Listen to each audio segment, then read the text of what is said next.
ದಕ್ಷತೆಯು ಸಾಮರಿಯ ಕರುಣಿಸು ನೀನು ದಕ್ಷೇಂದ್ರ ದುರದೇನ ಗುಣ ಸಾಮರೇ ದೇವ ದಕ್ಷಾದಿ ಪತಿದೇವನೇ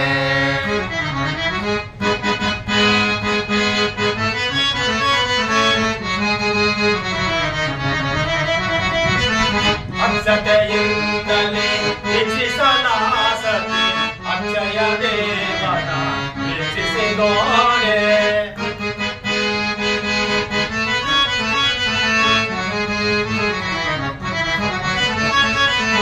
ಅಕ್ಷತೆಯಿಂದಲೇ ಹೆಚ್ಚಿಸಲಾಸತಿ ಅಕ್ಷಯ ದೇವನ ಹೆಚ್ಚಿಸಿದೋಣೆ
ದಕ್ಷದೇವ, ನಿನ್ನ ಸುತೆ ಸತಿ ಎಂಬ ಲೋಕಮಾತೆಯ ಮುನ್ನೋಟವು ಗಾದಿನ ಕಂಬಕ್ಕೆ ರಸವನ್ನು ತುಂಬಿದಂತೆ ಮನೋಹರವಾಯಿತು.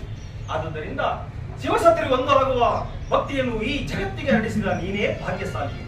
ಇದೆಲ್ಲ ಮೂರು ಮೂರ್ತಿಗಳಾದ ನಿಮ್ಮಗಳ ಕರುಣೆ. ಬ್ರಹ್ಮನ ಮಾತು ಕೇಳಿದೆಯಾ ಜಾಣ ಬ್ರಹ್ಮ? ಎಲೆ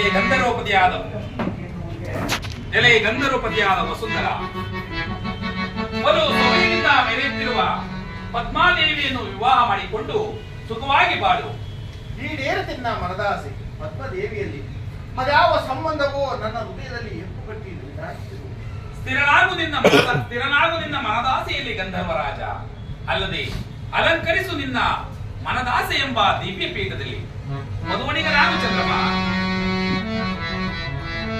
ಮಧುವಣಿಗ ದನವನ್ನು ಮನವೆತ್ತಿ ಸಾರುತ್ತಿದೆ ಈ ದಕ್ಷ ಲೋಕದಲ್ಲಿ. ಆ ಭಾಗ್ಯವನ್ನು ನೀವು ತಾನೇ ಕರುಣಿಸಬೇಕು ದಕ್ಷದೇವ. ಜಾಮಾತನಾಗು ದಕ್ಷ ಲೋಕಕ್ಕೆ ಹೋದ ಮಿತ್ರ. ನಿನಗಾಗಿ ಜನಿಸಿರುವಳೆ ರೋಹಿಣಾದೇವಿ. ಅಲ್ಲದೆ ಇನ್ನುಳಿದ ನನ್ನ 27 ಪುತ್ರಿಯರನ್ನು ನಿನಗೆ ವಿವಾಹ ಮಾಡಿಕೊಡುವೆನು. ಕುಡಿವರಿಯದನ್ನ ಮನದಾಸೆಯು ಮಂದಾರವಲ್ಲೆಯ ಅಸುರಾಪತನಂತೆ ಒಂದಾದ ಪ್ರಣಯ ಪ್ರೇಮವು ಅದೇಕೆ ಹೀಗೆ ಹಲವಾರು ಅಂಗಗಳಲ್ಲಿ ಪರಿಣಮಿಸುತ್ತದೆ. ಪ್ರಣಯ ಒಂದು, ಪ್ರೇಮ ಹಲವಾರು, ಅಂಗ ಅನಂತ ರೂಪ. ಇದು ನಿನಗೆ ನೆನಪಿರಲಿ ಚಂದ್ರಮ.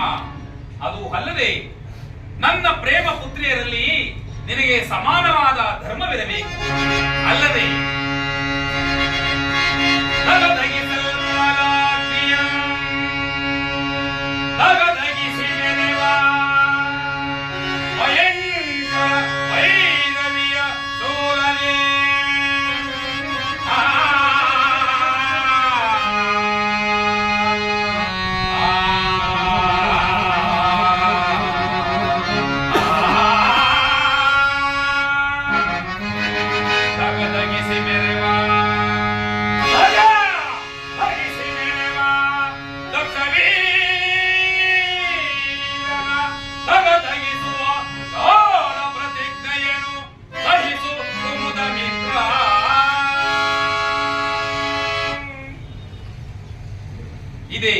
ಇದೇ ಈ ದಕ್ಷ ಬ್ರಹ್ಮನ ಗಾಢವಾದ ಪ್ರತಿಜ್ಞೆ.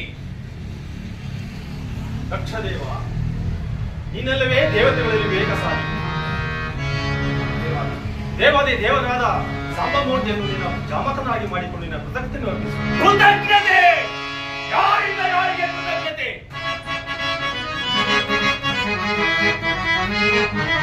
ತಮೋಬಲದಿ ನಮ್ಮೆರೆಯುವ ಸಮಾನರಾದ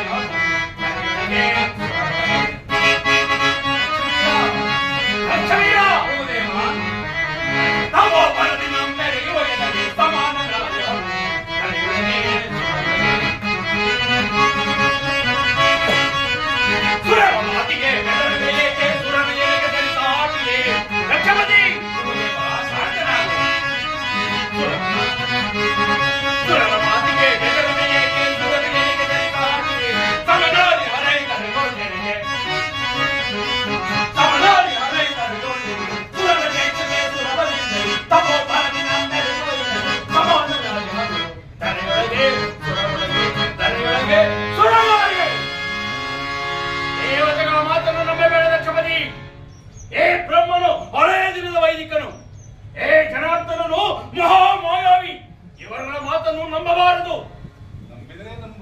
ಬಿಡು ಮೃಗುದೇವ.